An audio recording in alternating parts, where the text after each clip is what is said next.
Welcome to the inaugural episode of The PWN Call. I'm Nate. That's Josh. And that's Paul. Hey. Hi. We are Josh not and Paul. Big Josh. Wow, what? Nate, Josh, and Paul. We are the binge. He derailed you by repeating our names. Don't like that. Nate, come on. We've got a lot of recording left. We are all members of the Playwell Network. And every other week or so, we get together to catch up, talk about what we've been playing, and share what we've been enjoying lately. Oh boy, if I could talk, that'd be great. With the occasional rabbit trail or three. Sometimes we might even make sense. Whether you're a longtime friend or stopping in for the first time, we're glad you're here. Just don't make it weird. Let's get after it. So, this is the inaugural episode of the PWN Call, and we've been talking about this. This is part of the breakdown rebranding, and sort of we're spinning some things out, and this is an attempt to maybe grow the brand, the Playwell Network brand as well. So, yeah, this is going to be a lot more casual. Well, I would not have brought me on for that. You weren't our first choice. Oh, man. Yikes. Sorry, dude.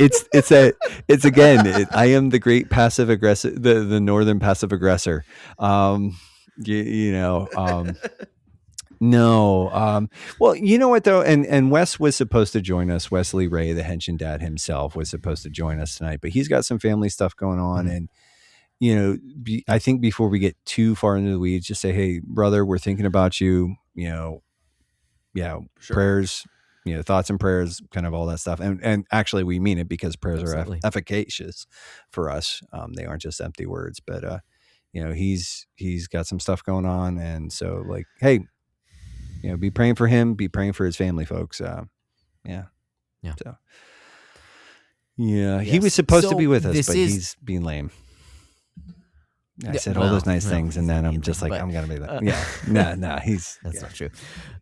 Just got you were saying, Josh. This is something, this is something new. This is the first episode, the first ever PWN Call. Paul, you're here. We're here for a PWN Call. But if you've ever listened to the breakdown, this is not going to be dissimilar from what you typically hear. It's just some of the forms that we typically have on our episode now are being split into this conversation that we're going to be having. So, welcome to the PWN Call. We're calling each other and we're pwning each other. I don't even know what to say, but we're here. Good start. We're here. Hey, Paul. It's been a while since you've been on our no, sir. podcast before. Nope. Yeah. Nope. Stop. What? It's been. Oh, is there an echo in here? It has been quite some time. Well, not that long. It's been a few months since we last sort of like chatted, had you on for an episode. Mm-hmm. So, how are things, friend? How you doing? Oh, they're doing okay. I wasn't happy for a while there. We had y'all mentioned in the show before, and I think I mentioned last time. So I had a Kickstarter. Mm-hmm.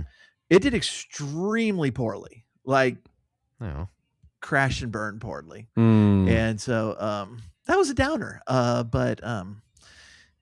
But yeah, I've started working on, and this is gonna be fun. Like so, about 20 years ago.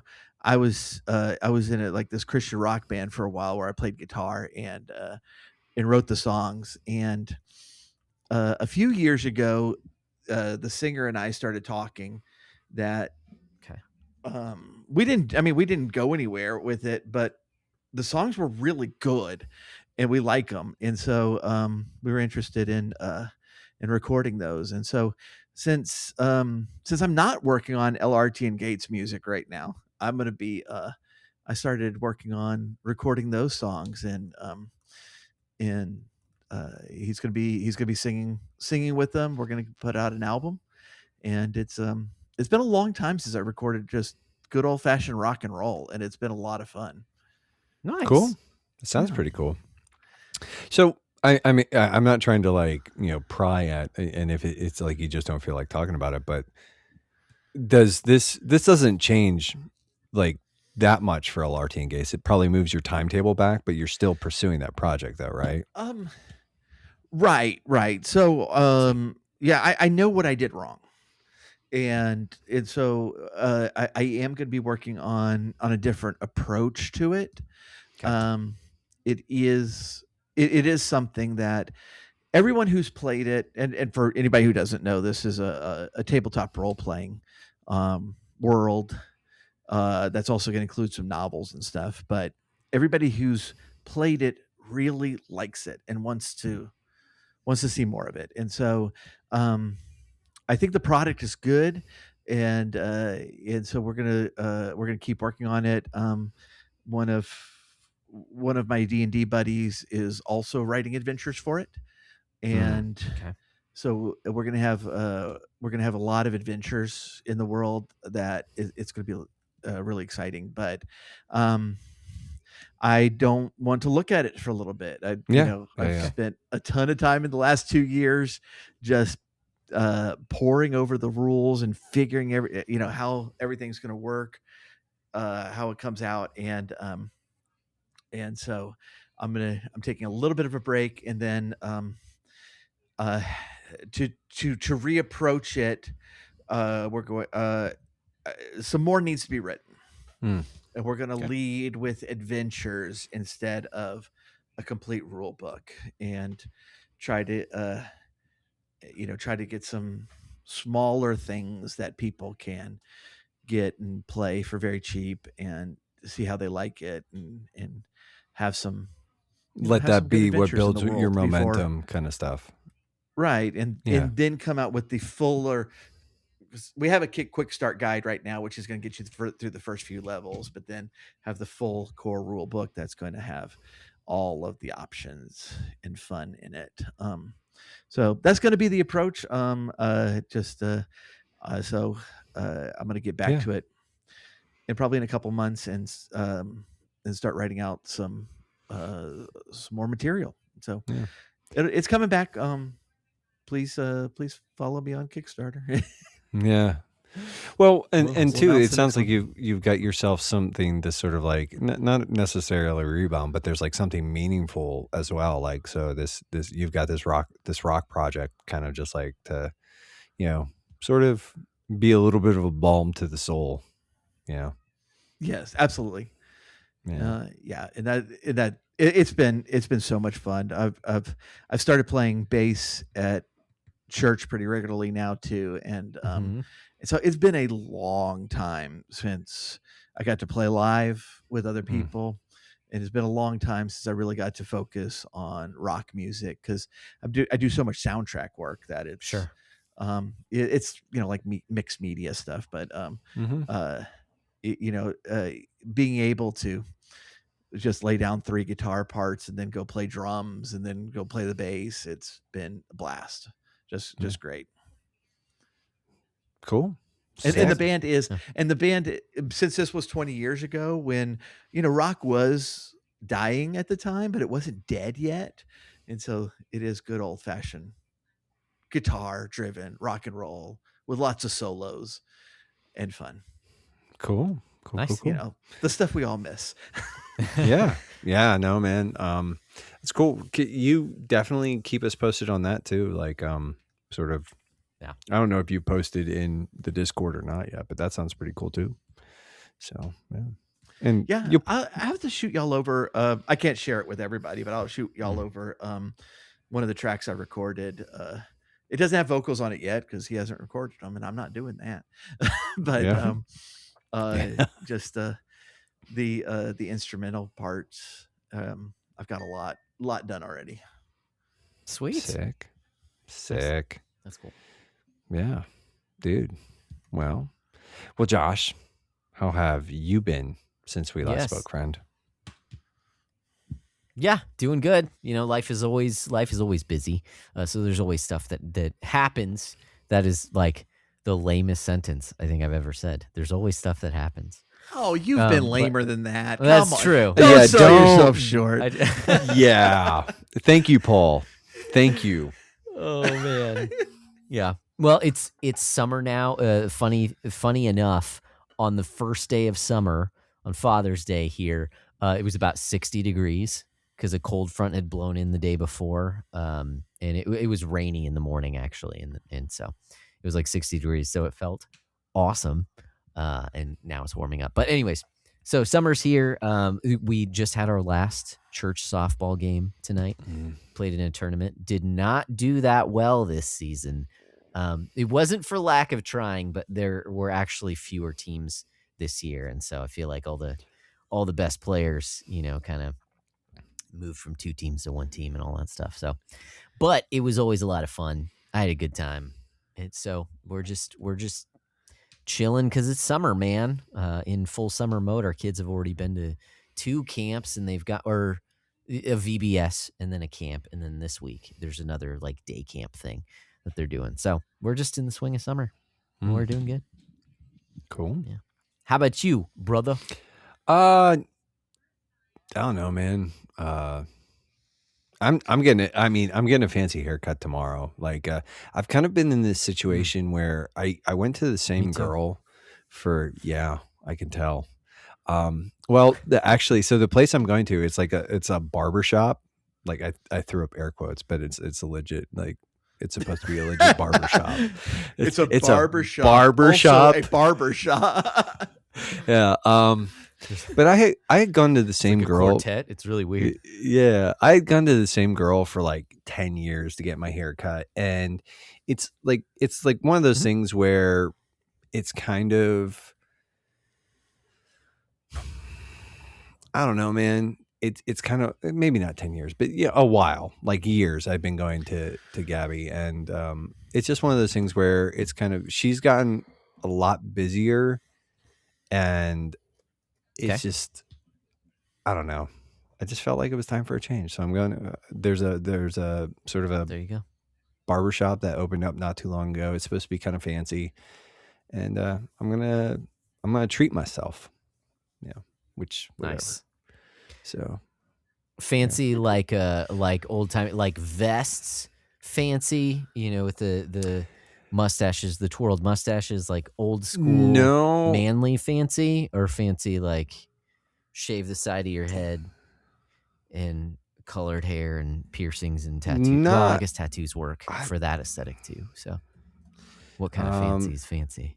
It's like, it's a barbershop, and they do like a dapper. That's the word I was looking for. Is it dapper fancy? So I actually have an appointment with a young lady, because that's just who was open tomorrow. Okay. She had an opening tomorrow. But it's like, I'm getting what they call the standard, which is plus a professional haircut, a shampoo, fancy. scalp massage, hot towel treatment, hairstyling, cold. Am I getting the double standard or the standard? I don't even remember anymore. But, and you get like a beverage, but then you also get, I'm getting a beard trim as well. So Sick. That is fancy. Yeah. Like, I think Nice, there's like, they even do like a razor lineup. Like, so it's kind of, hey, it's supposed to be kind of cool, man. I don't know. Like, a buddy of mine goes there, and he's like, I'll give you a referral. But he never gave me the referral. So I was like, I need a haircut like yesterday. So it's like, Gotcha. See, y'all handle things so much different than me. I need a haircut yesterday. And then 3 months later, I go in. well, to be fair, like I was saying, I needed a haircut yesterday 3 months ago. So it's not really that much different than you, Paul. It's actually pretty comparable. Like, I was like, yeah, I probably really need a haircut. And then a month went by, and I was like, yep, still need that haircut. A couple months later, yeah, dude, we're getting a really long here. So yeah. But Do y'all know the Ray Stevens haircut song? I do not. Okay, you'll need to listen to more Ray Stevens. Mississippi Squirrel Revival being the best song. But that song is about how when he was a kid in Mississippi, he caught a squirrel and he took it to church to show it to his friend, and it got out and ran around the congregation who interpreted it as the Holy Spirit, and they started confessing sins and all this stuff, and it's a hysterical song. But Haircut song, part of the chorus is when you get a haircut, be sure you go back home. When you get a haircut, get a barber you have known since you were a little bitty boy sitting in a booster chair, because you might look like Larry Moe or Curly if a stranger cuts your hair. That's what I'm kind of hoping for tomorrow. We'll have to see. Thanks, pal. Thanks. Well, I do have to record a bite-sized for this week. So we will know, that listeners will know about my haircut before this episode airs. So, yeah. They'll see it. Yeah. They'll see it on the YouTubes. So you'll share your haircut and the experience that you had cutting your hair. But I think we have some more experiences to share.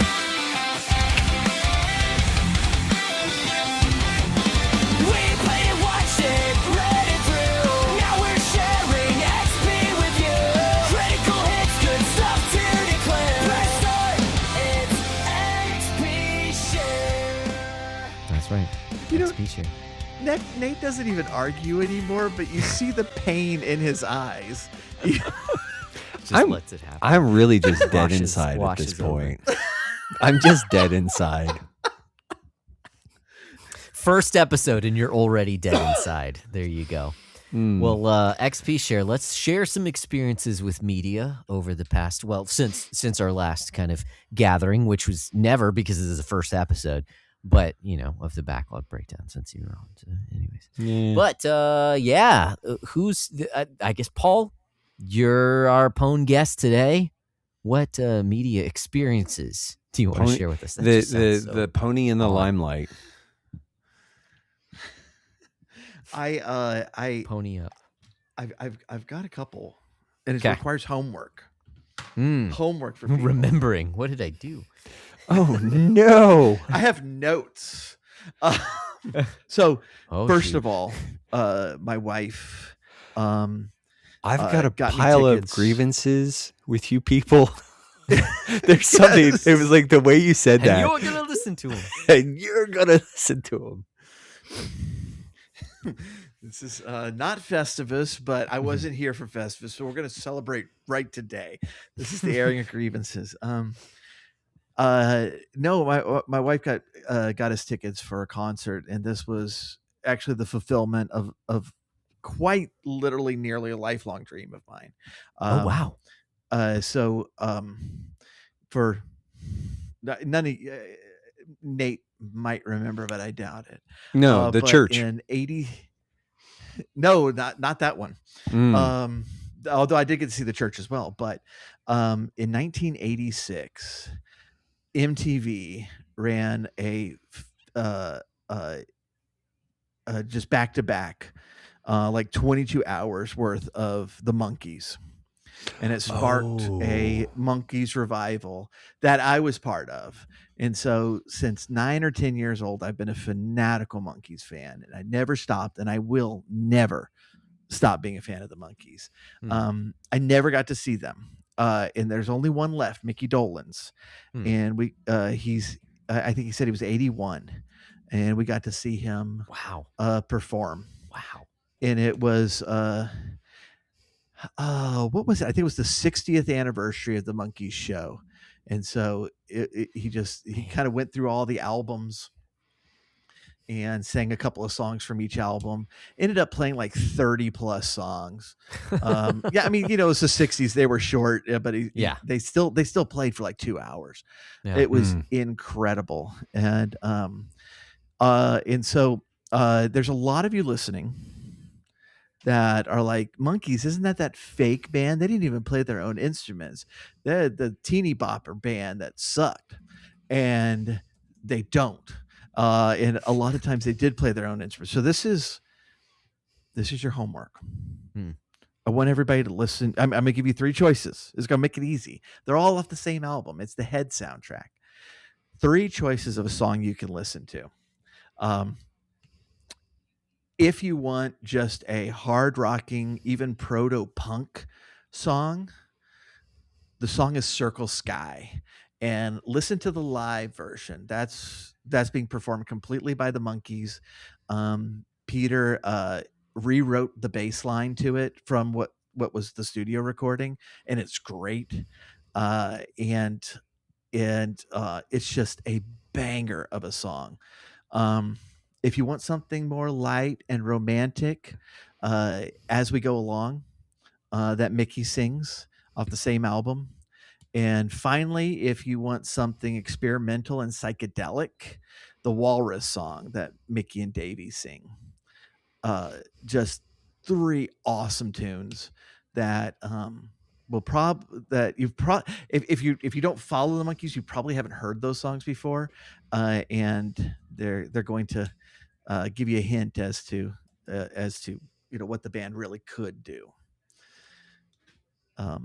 So that was the first one. It was great, and I was thrilled to actually be able to at least see one of them. Because what were those 3 songs again, Paul? I'm just trying to write these down real quick. Circle Sky. Okay. As We Go Along. And the Porpoise song. I may have said the Walrus song. The Porpoise song. Porpoise. I can't remember what I said. Song. Porpoise song. Yeah, you did say Walrus, but that's because you were. I think you were your Beatles. I was thinking about the game, this is all off a soundtrack they did for their movie that no one knows about, called Head. Don't watch the movie. No one understands it. It's very trippy. It's very psychedelic. It was written by a very unknown actor you've probably never heard of. His name is Jack Nicholson. And he was on a lot of drugs at the time. Shocker. And yeah. So I did watch that movie. I was expecting it to be more in line with the TV show. It is not. It's very funny, but it is. In fact, when Mickey mentioned the movie at the concert, he asked, "Has anybody seen this movie?" And several of us clapped. 10 of us clapped. And he goes, "You did? Tell me, what was it about?" And that's pretty much the feeling you're going to get about the film. But the soundtrack is masterful. Okay. Yeah, I had to actually look up because I do remember the Monkees. And I couldn't. Davy Jones was the front man, the lead vocalist, correct? Sort of. He's supposed to be. Mickey ended up singing most of the songs, but Davy was the front man. Yeah. And Peter Tork. Why does that name sound familiar? Well, maybe. Anyways, but yeah, I remember watching the Monkees show, and it was sort of very almost like Brady Bunch coded, Scooby Doo ish. It was like the boys got themselves into a fix, and how are they going to get themselves out? And then there was a little song and dance routine, kind of thing. I love the show. It is it's very targeted to kids. It's there's nothing deep or anything about it. But it just so happened to spawn what turned out to be a really great band. And it's really neat. Yeah, cool. That is pretty cool, man. I like that. Dude, I have fond memories of the Monkees. And even if they started out as a fake band. And absolutely they did. There's a famous story about Mike brought a song that he had written to the studio, and it's I want the Monkees to sing this, and they said, "It doesn't really sound like a Monkees song though." And Mike says, "But I'm in the Monkees. You know, And I wrote sounds this. right. So he sold the song. It's y'all might know it. It's a different drum. You and I dance to the beat of a different drum. Anyway, it's a great song from the 60s. Big hit. But yeah, they started off as completely studio creation. But they did take control, and they did some really cool, interesting stuff. But the other one is I've shared one of these posts in the Discord, and I know I at least got one person hooked on this Twitter account. That's me. That is me. But is he in the room with us right now? This Twitter account is Nobunaga. So it's at Japan_Nobunaga. And it's this Japanese guy who recounts stories about his experiences in America and reflecting on them and trying to understand them. And I absolutely love it, first of all, because it is an effort to take culture seriously. Like there's a reason that these things happen like that. But also to engage with American culture respectfully. And it once for me reminds me of just that there is a sense of magic in everyday life, that a lot of the stuff we take for granted, and also that we again take this for granted, and it's kind of the waters we swim in, and so we don't always notice it. But America does have a really cool and rich culture. It's not a place that doesn't have a voice of its own, like, you know, some place stupid like Canada or something. You know why that's funny? Because it's true. I don't know what you guys are talking about. And so I'm going to read y'all one of these, and then I'll be done forever. I'll never come back. I've already been told. This one has been my favorite one. He says, USA, a Mexican restaurant. We had not yet ordered anything, and the food was already arriving. Chips, salsa, unrequested, free. I stopped the waiter. We have not earned these. They just come with the table, man. They come with the table. In my land, hospitality is a debt. Every gift creates an obligation, weighed carefully, returned in the proper season with interest of feeling. Here, the gift arrives before you even prove that you can pay for dinner. This is not an appetizer. This is a declaration. We trust you. Eat. I ate with the gravity the moment deserved. And then, I must report this calmly, the basket emptied, and a new one appeared. Did we? Refill, the waiter said. It's bottomless. Bottomless? They have wells of salsa. The supply line of this nation are beyond anything my ancestors imagined. My friend warned me, don't fill up on chips, dude. Too late. I had accepted 3 baskets. Honor demanded each one be finished. An unfinished gift is an insult. By this time my actual food arrived, I was a ruined man. I was not hungry. I was not comfortable. I had been defeated by a courtesy. Generosity that arrives before the request cannot be repaid. It can only be survived. I know the rule now. I have made my peace with the basket. 1 basket. 2 at most. Who am I deceiving? There's no limit, no number of baskets I would refuse. The trust of this nation is in that salsa, and I intend to honor it. Yeah, dude. Yeah. It's so beautiful. good. I love this. I love this this account.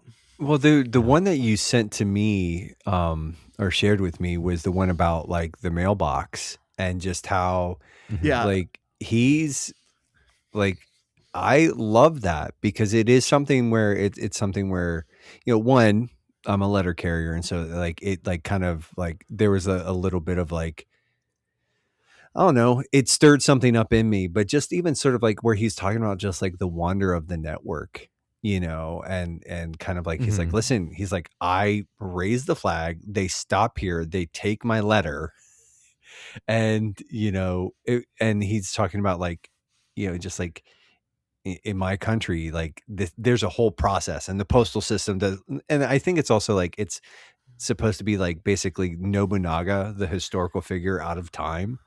And so, Sure.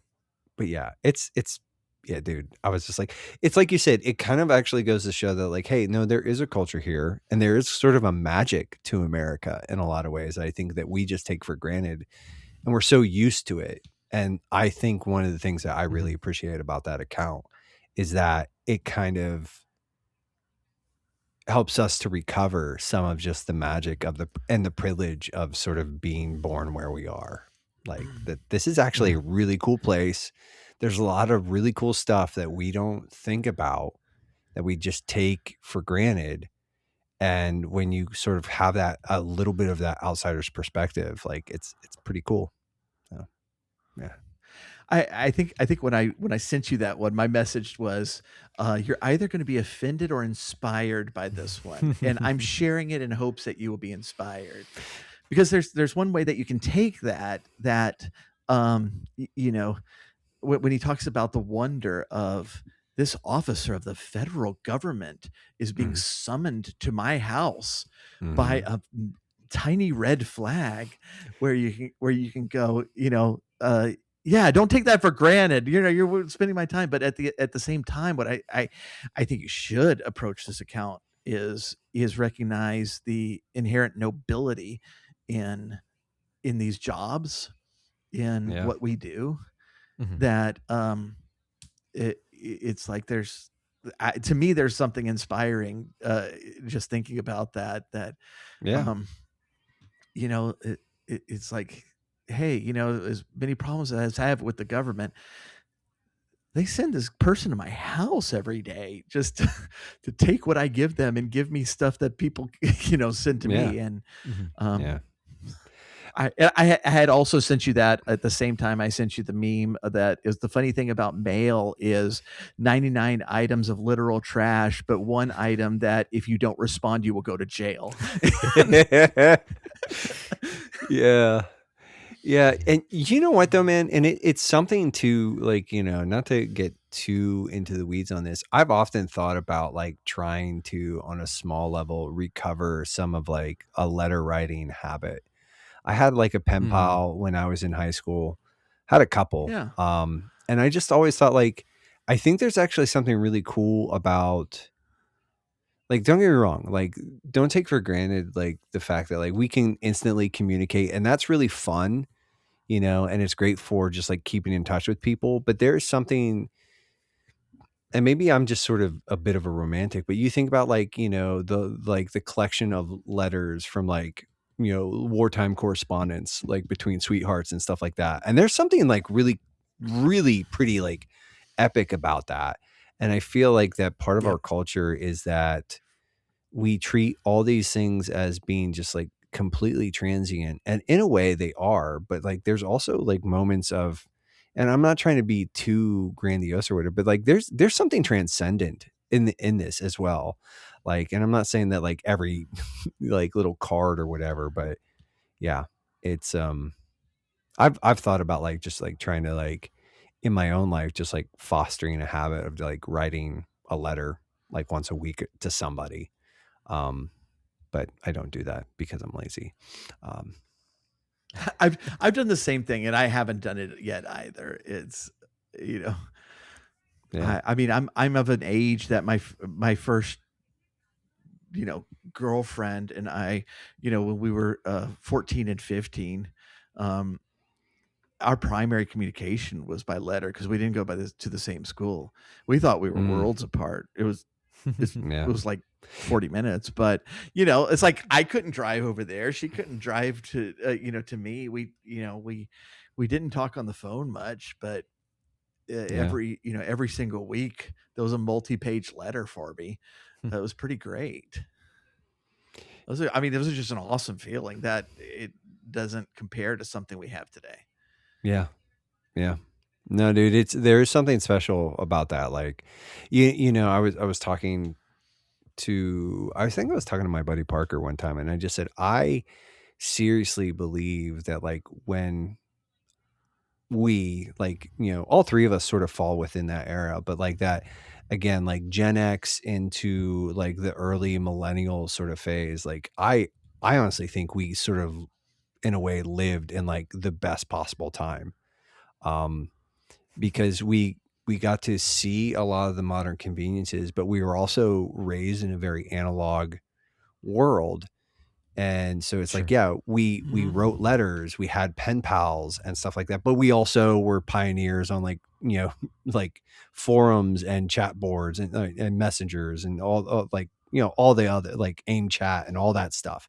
Like, and there's something like, and again, there's just sort of like, there's like a magic, I think, like, not like literal sorcery, but like there's a like sort of an enchantedness about like getting a letter, or like, you know. And it's like, I have an aunt that still, like, she sends cards to like all the nieces and nephews and stuff like that.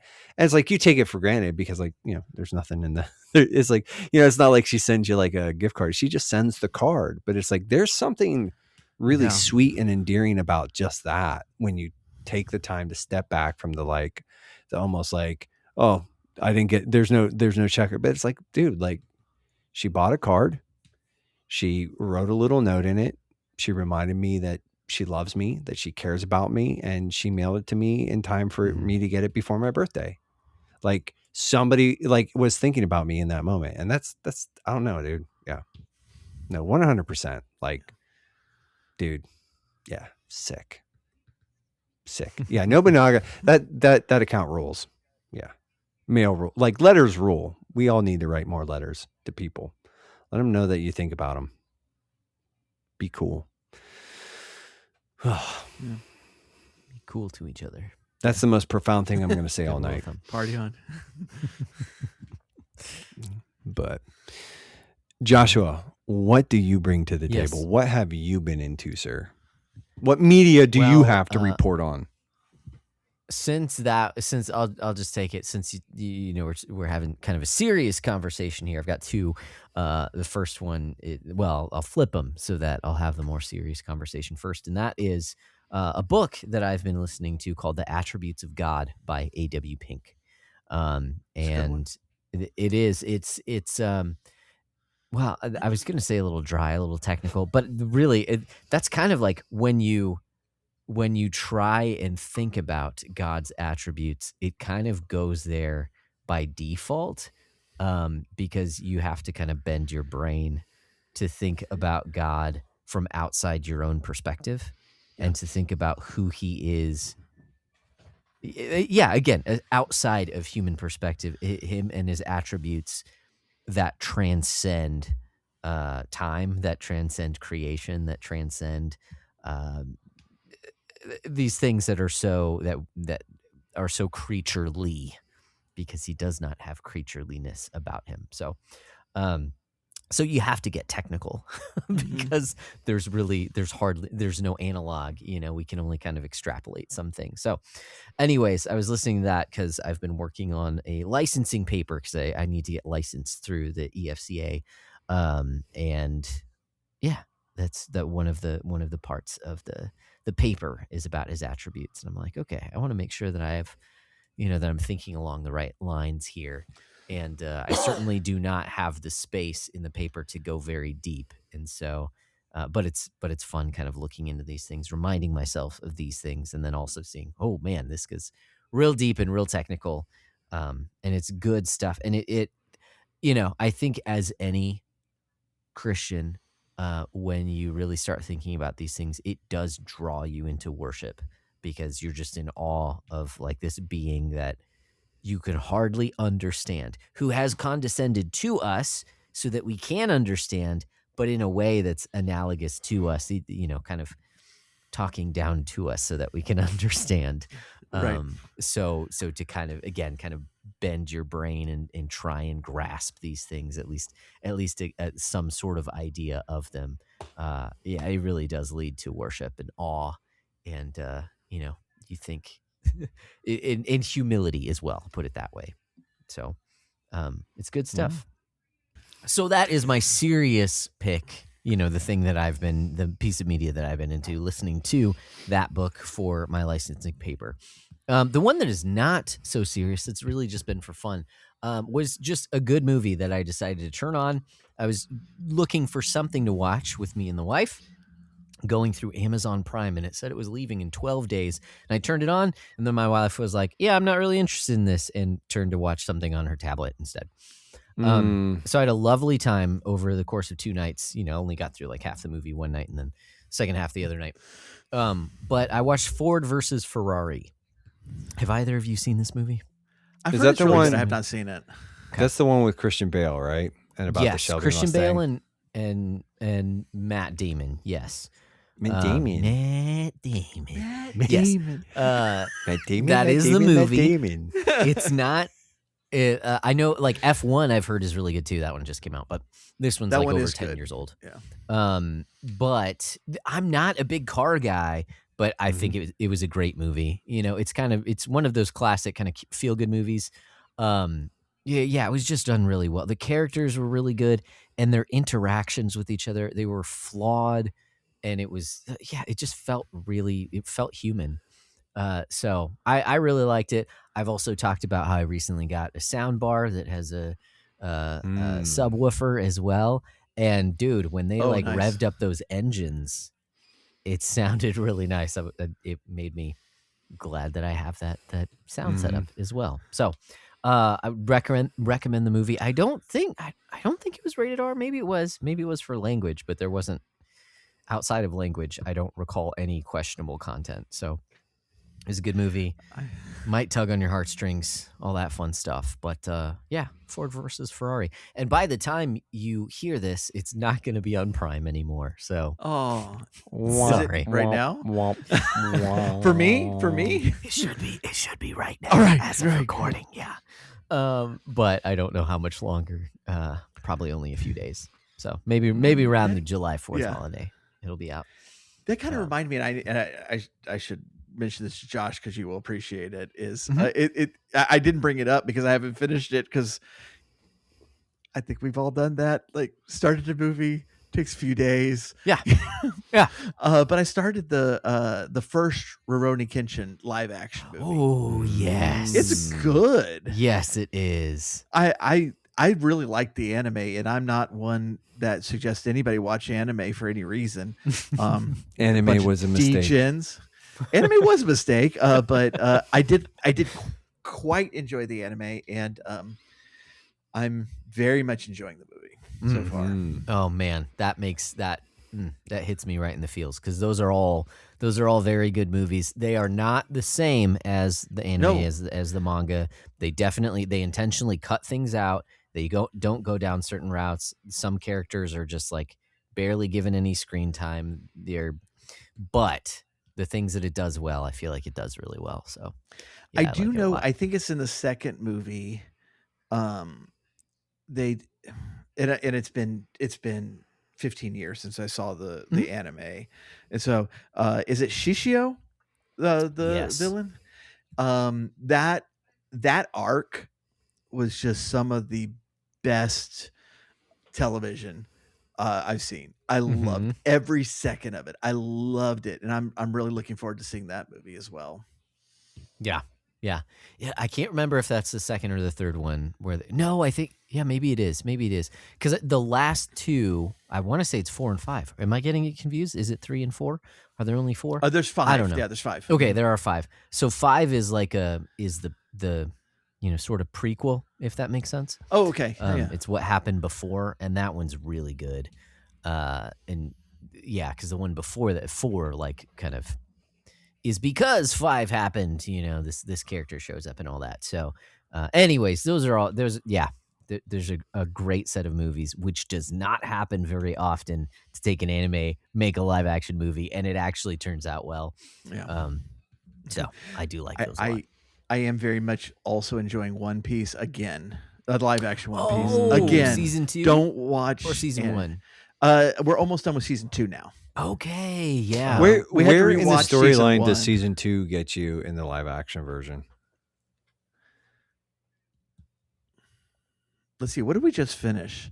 We just finished the little garden with the dinosaurs and the giants. But we still have a few more episodes. Yeah, that's where you start dealing with like the numbers and the days. Yeah. The Mhm. what did they the Baroque something. Yeah, some sort of secret organization. Yeah, Nice. I Kids did like the don't first get into season, so anime. yeah. It's garbage. Just It is a mistake. it also Stay away. MMOs. Don't do it. Don't do it. Don't touch them. and Just even because though I love Final Fantasy 14, don't do it. yeah, dude, yeah. Final Fantasy. Did I tell you what stalled me out? It was like when I had to. They were like, "You're going to have to create a whole in order to take advantage of the free trial." They're like, "Yeah, you're going to have to basically create a whole new account." And I was like, "No, I'm not." Oh yeah. I was like, "No, I'm not.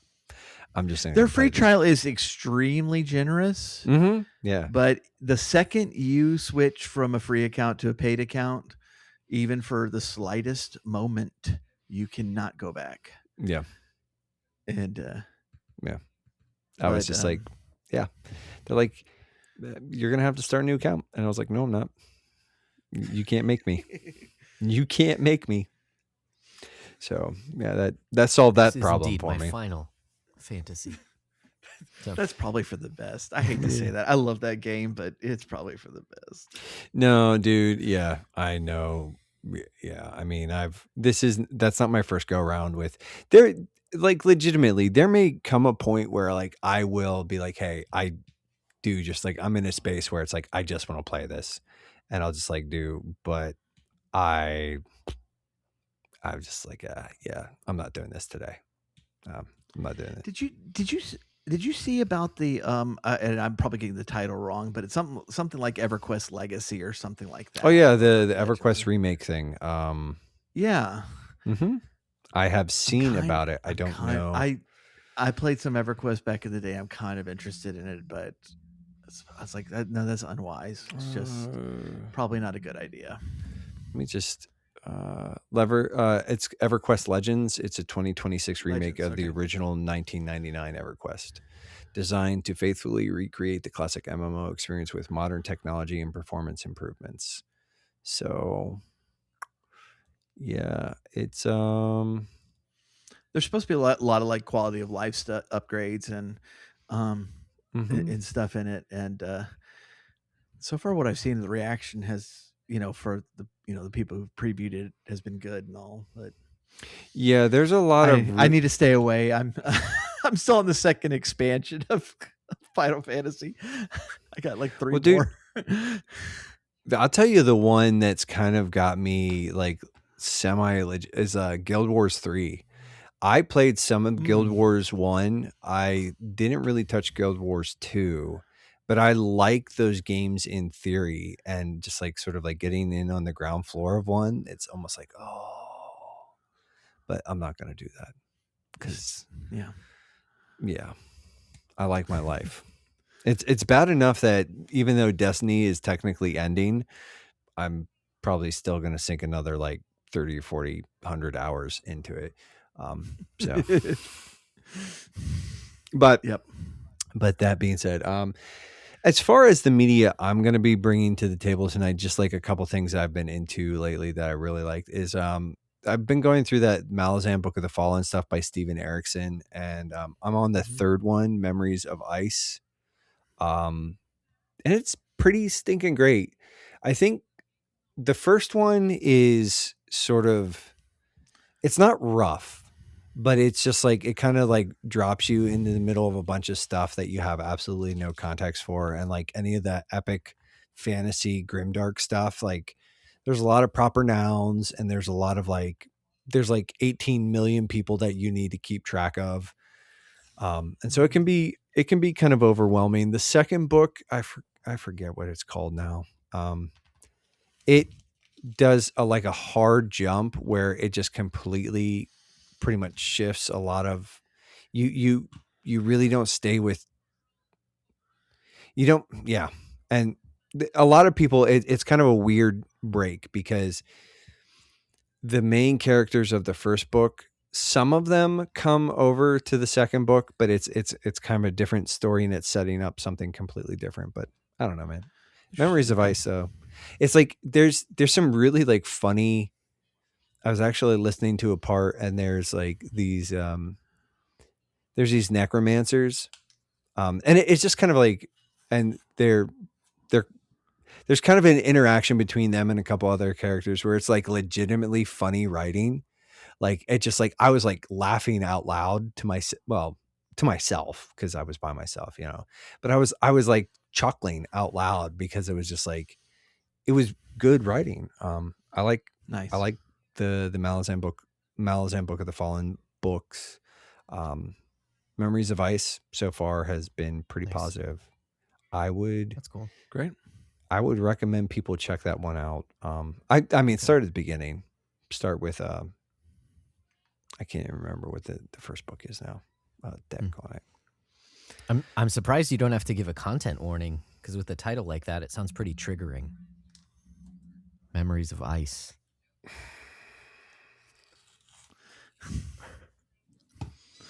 Wow. I'm going to be on Nate's side on that one. Normally, I'm a big supporter of those. Dude, if we were monetized, you were going to get us demonetized. That would be That's assuming. You brought up immigrations and customs enforcement. No, dude, it was a stretch. It was a stretch even for you. Like, yeah, that was real corny and bad, and you should feel bad. I shared this with y'all Not on my at all. replay of Final Fantasy V, where Galuf is hanging off the side of a ship, and one of the other characters goes, "Hang in there, I'll be right there." And Galuf said, "That pun was so bad, I'm gonna let go on purpose." Yes, that's how I.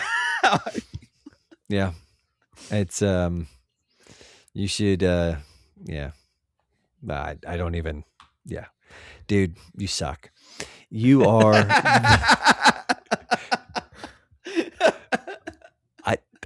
You're just the worst. You're just the worst, man. But yeah. This is why, by the way, a lot of people don't know this is behind the scenes stuff because I've been, I've followed y'all so long, but this is why y'all don't record in the same place is because at some point Nate is going to hit Josh. It's just going to, dude.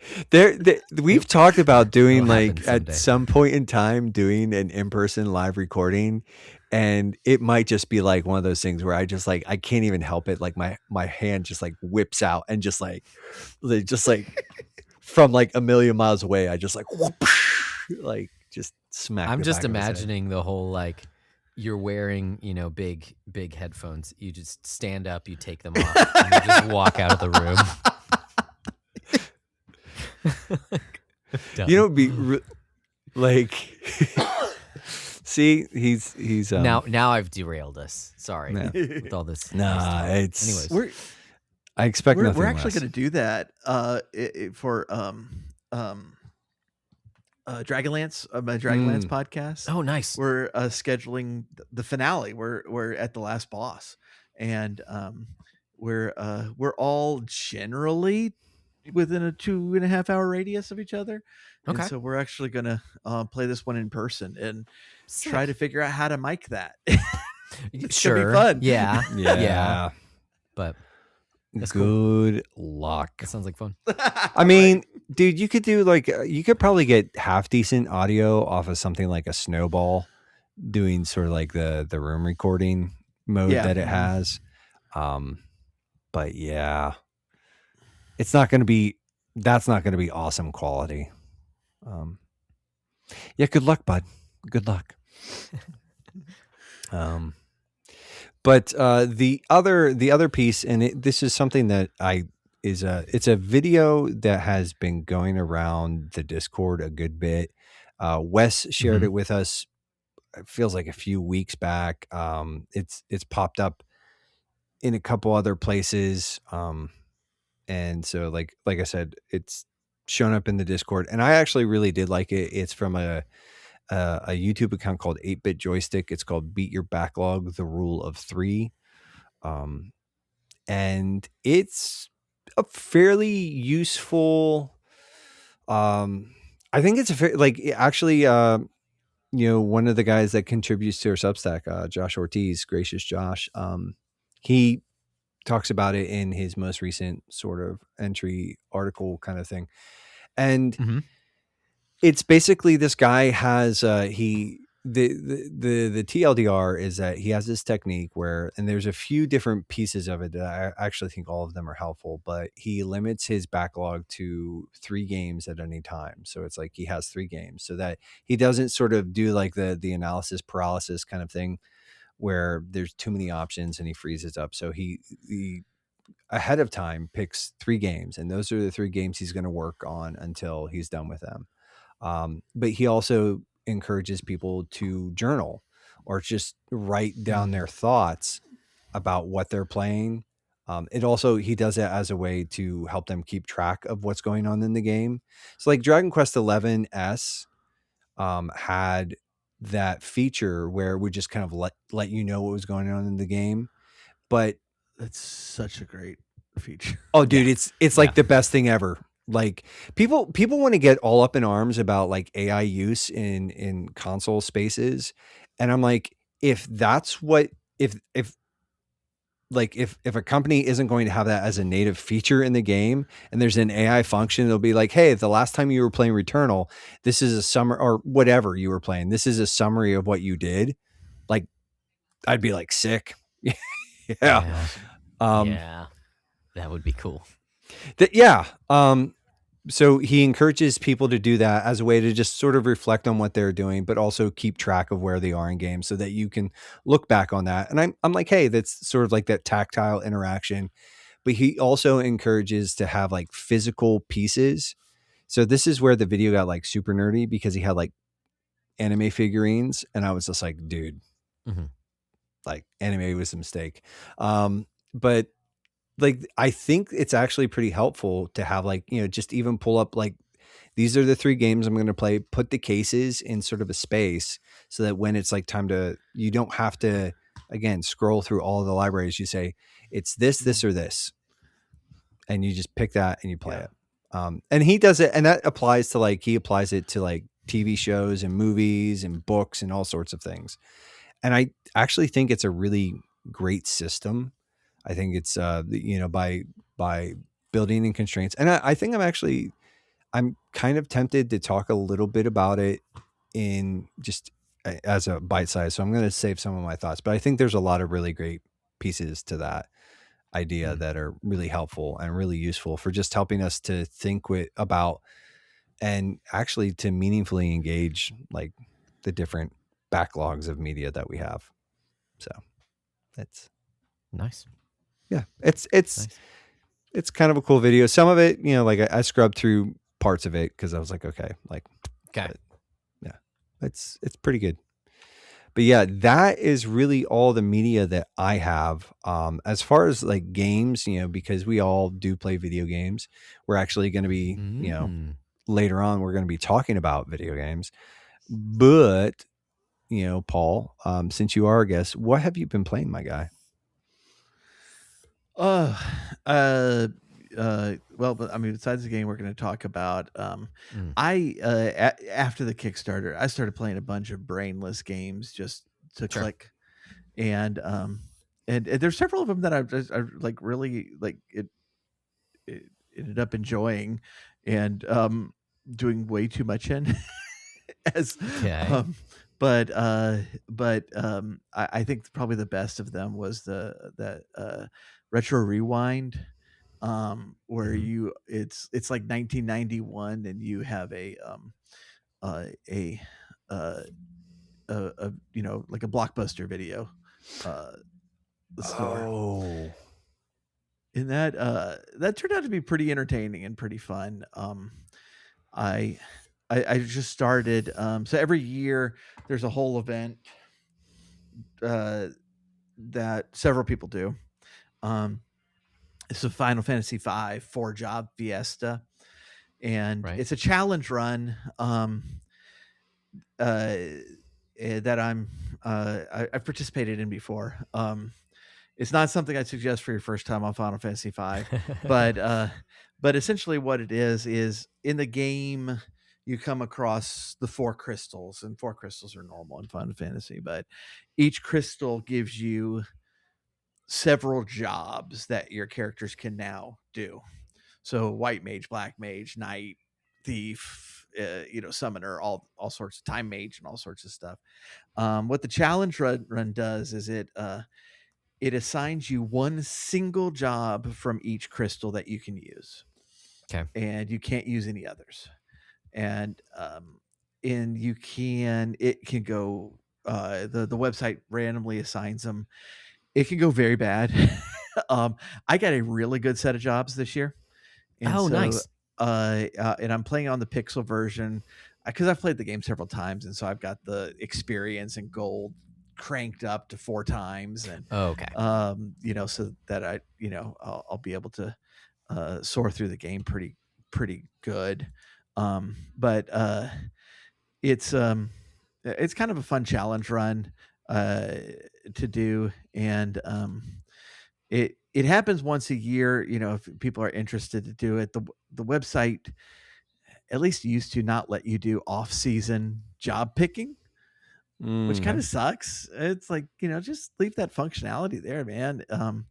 But it's kind of easy to do with a random number generator. We figure out how many jobs each crystal gives you, and it can assign one. But again, this is something that can go very, very badly, very quickly for you, and so definitely don't do this on your first playthrough. The last time I played, I failed. I got like a dancer in there, and it's just like worthless jobs, and I stopped, and it was like I'm not doing this anymore. But this year I got really good jobs, Nice. like black mage and summoner and stuff. I'm not summoner. I'm sorry, samurai. Okay. And so I'm through the second world. If you haven't played Final Fantasy V before, I won't tell you how many worlds there are, but I only have one more to do. So the process of elimination. Right. And so that's been fun. I got a little behind on Zelda because the kids are on summer break for the last 2 weeks, and I gave the assignment to my son that he needs to finish a game this summer. Okay. Because I'm sick of him just playing Minecraft all the time. And he'll play a little bit of Mario 3, and then he'll stop and go back to Minecraft. I'm like, stop. Yeah. Finish a game. Just finish a game. I don't care which game it is. And so they've been occupying the Switch. And then he casually, he's playing Minecraft at like his last day here until he's gone for 2 weeks. And I see him playing Minecraft again. I'm like, really, dude? He's like, oh, I finished Mario 3. And I'm like, what? You didn't call me? Like, this is a momentous occasion.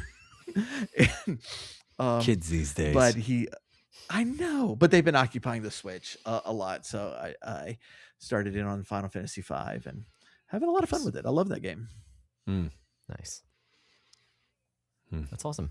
That's awesome. I've never finished Final Fantasy V. I've only played it a little bit.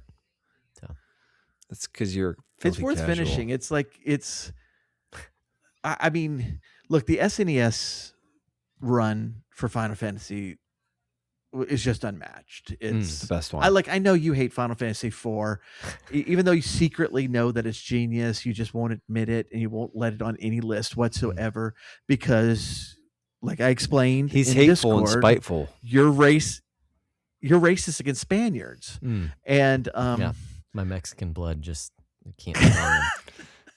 And clearly,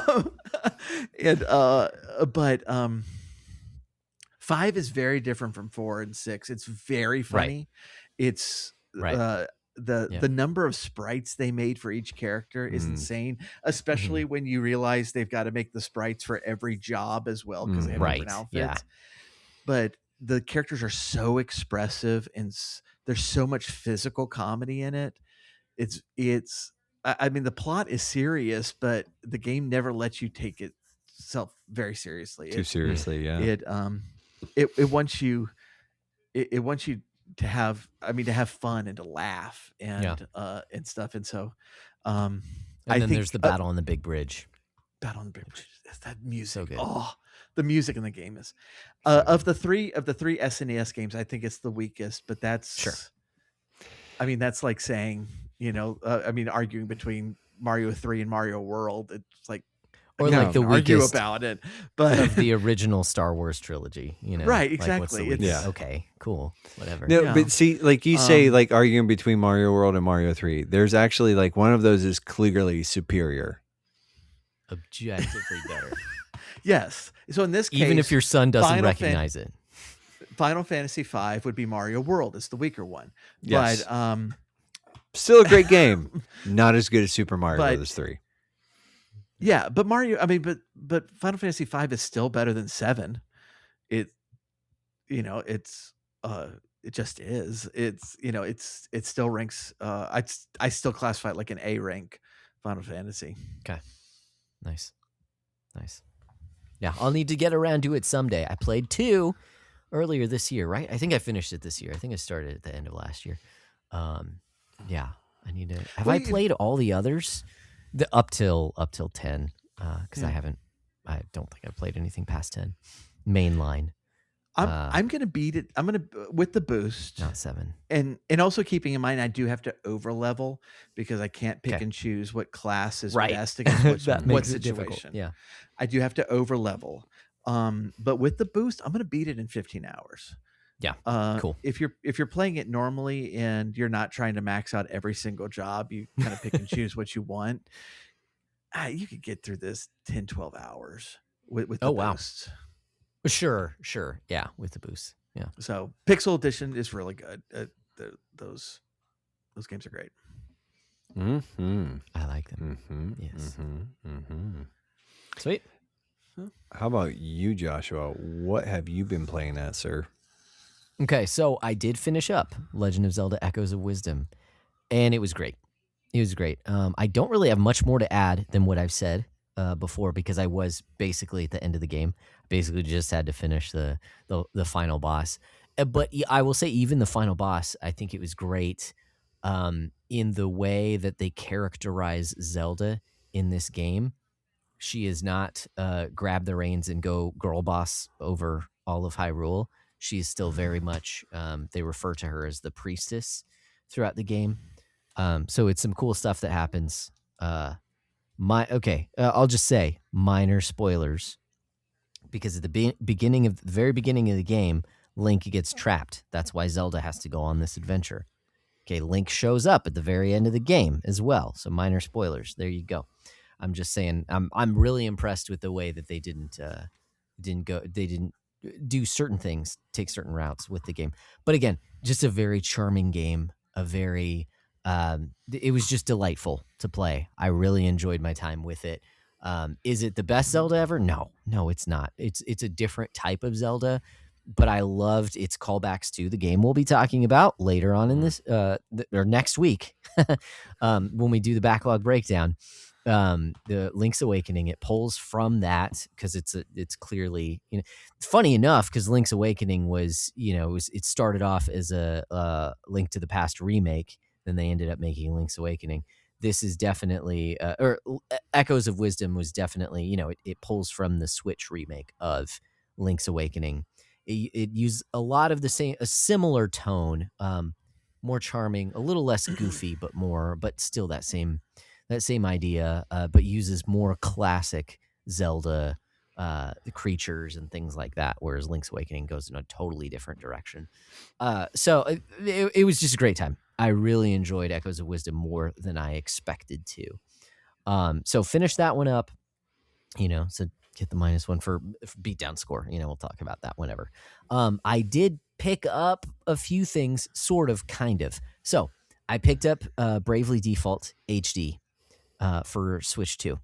I own Bravely Default. This is for the podcast as well. So I purchased that because it was on sale, and I really enjoy the game. So picked it up. And then also I picked up the upgrade pack for Xenoblade Chronicles Definitive Edition.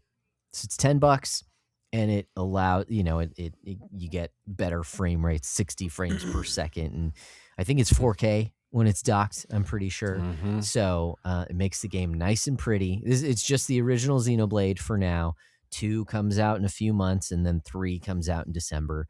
So I am planning on buying all those upgrade packs because I realized I actually own all 3 games on Switch. So I'll be getting the upgrade packs for Switch too. It does add a little bit of content, nothing substantial. At least my understanding is it's nothing substantial, but it will push me to kind of replay the game sometime because, frame rates are real nice and it looks very pretty. So, yes, dude, it's so funny because it's one of those things where I think until you have like, it's like I can definitely play games that don't have like good frame rates, sure. but until like there is a point where it's like when like playing Breath of the Wild, on the Switch 2 with that upgrade patch, I'm just like, this is transformative, and it's just like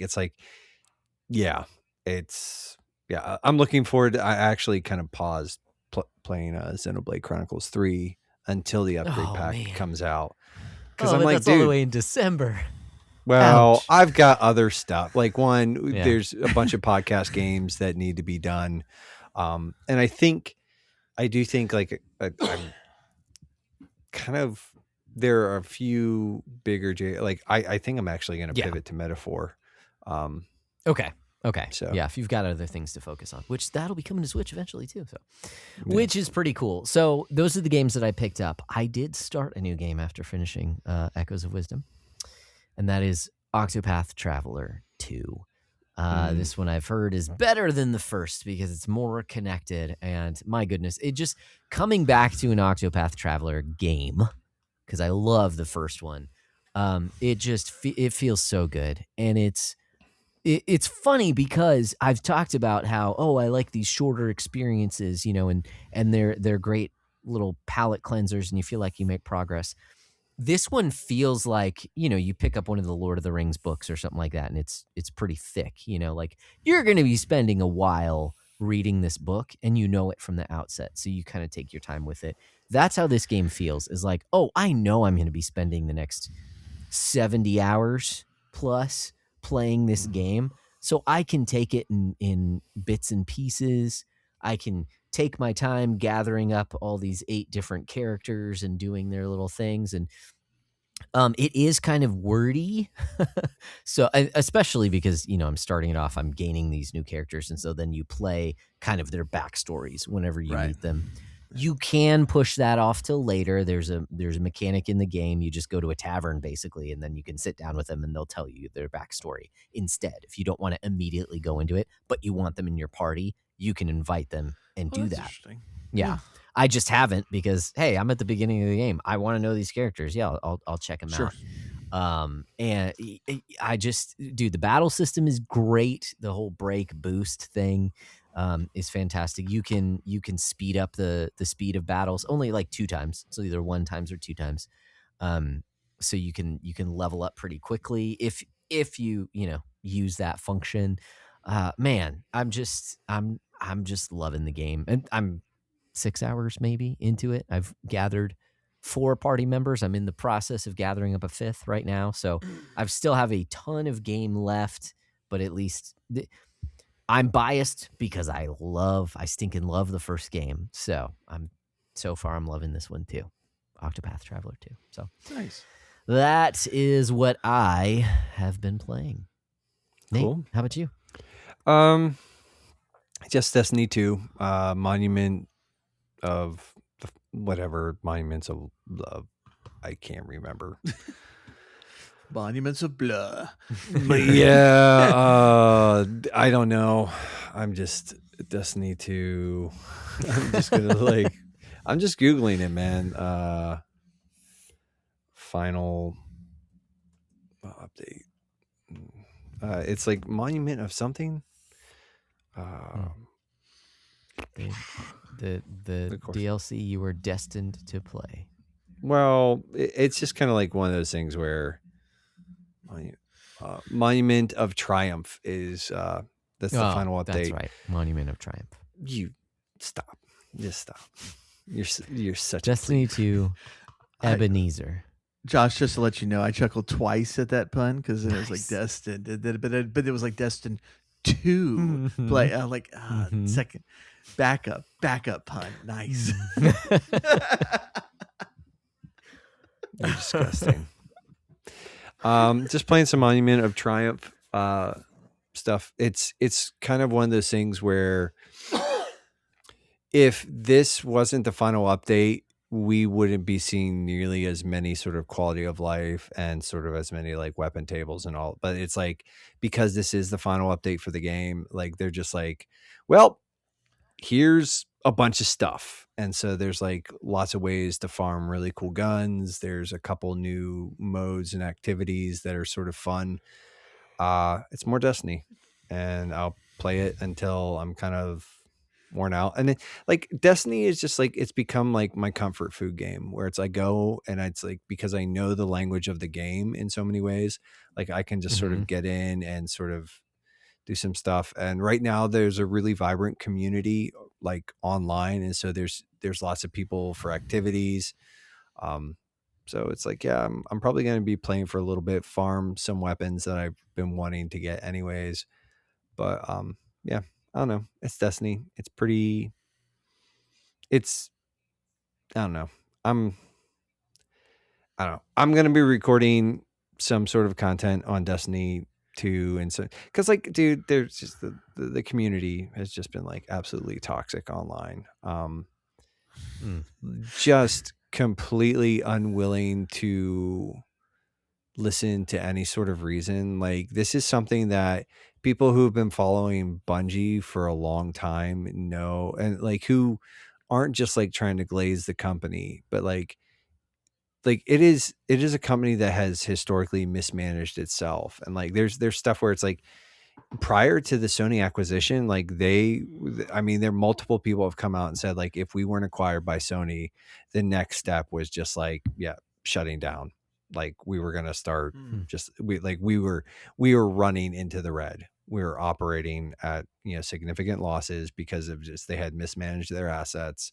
And so it's just one of those things where, and there's like the online discourse is just, super reasonable all the time. And it's kind of like one of those things where it's like, people, if this were making money, Sony wouldn't be shutting it down. If it were really making money, if it were really profitable, Sony wouldn't be shutting it down. But 90% of the player base dropped off after the final shape. And it's like, it's like, oh, well, we've got 300, 400,000 people playing the game all the time now. And it's like, well, where were those people for the last 2 years? Like, and now they're all in their feelings and they're angry because, and it's just like, just like, I just make fart noises at that, because again, it's just one of those things where they don't want to be reasonable. Like, they just want to be angry because their favorite thing is going away. But yeah, it's, what's there is great. Like, it's lots of really cool quality of life stuff. It's a great time to be playing Destiny. But I mean, that's kind of always like cooking in the background. But the only other thing that I really did sit down and play was, I've kind of dabbled with Returnal, but not significantly. But for this episode, for the upcoming breakdown episode, the reason we're gathered tonight, right? All timey-wimey hijinks and all that stuff. I sat down, and after like 4 years, I finally I was like, I'm going to beat Link's Awakening. So for the first time that we have sat down to talk about a Legend of Zelda game together as a collective, I actually beat the game. And it's, I find the irony palpable here because Paul did not. And, I don't know what you're talking about, man. But yeah, no, I played it. It's, I played the Switch remake, and I think it's absolutely charming. I actually think the Switch remake offers a few really interesting quality of life solutions. But we'll talk about that when we get to the actual, the breakdown episode. But yeah, so that's really all I've been playing. Just kind of like, good. I did play a little bit, a session of Zombie Army 4 with Parker and my brother, and then our buddy Haas. And that game is pretty great. It's like it's by the people that do the Sniper Elite games. They did like a pulp action adventure type game that Parker and Deuce and I all played together, and it's fun. But it's kind of a little bit of Left 4 Dead, but then it's also like it's third person over the shoulder zombie shooter thing. I don't know. It's a fun co-op game. So, but yeah, that's all I've been playing. Nothing super wild or crazy. I'm probably going to start Tunic because that is a patron game. And actually, I feel like Link's Awakening kind of like I put a couple hours into that just to wrap it up. And I feel like it's kind of primed the pump. Just for... Yep. There you go. So, but yeah. All that being said, hey guys, thanks for hanging out with us. Thanks for checking out this inaugural episode of the Phone Call. And we're still figuring it out. So, but maybe we'll thanks change for sitting some down things for up the call, Paul. Yeah, thanks for Appreciate sitting you in. being here. And thanks for eavesdropping, all you nosy nebbies. But if you like some of what you hear here, oh geez. Here. If you like some of what you heard, and you want to check out a little bit more, we are all members of the Playwell Network. We talked a little bit about Paul's, sort of most recent podcast. Dude, just say it for me, Paul. Dude, how long did it take me to remember how to do the Dragonlance one? Like 6 months. Dragonlance is the main one. Is the main one right now. Yeah. LRT has put on hold for a little bit. Yeah. But Dragonlance Thorns of War. Yes. So yeah, we like Paul. Most of the time. I was gonna say, like, this is news to me. Well, listen, I'm a Yankee. Passive aggressive is my love language. If I'm not mean to you, there's a problem. Like, listen, that being said, guys, hey, thanks for hanging out in the call. And, to see us off, here's a word from, our buddy Paul. So, all right, guys, catch you later. Do you think that this is like a really close-up shot of two small crabs, or were those really big crabs? How do you know they're even real? They're imaginary crabs. Jimpleton, please tell me we can go look for imaginary crabs. Can we? How would you look for something that's imaginary? Oh, that's the best thing to look for. War has come to Krynn, a war building for centuries as dragons and gods drift into myth and legend. This is the war that will bring an end to it all, or restore what was lost for good. Dragonlance, The Thorns of War, is an actual play Dungeons & Dragons podcast. Available everywhere in May.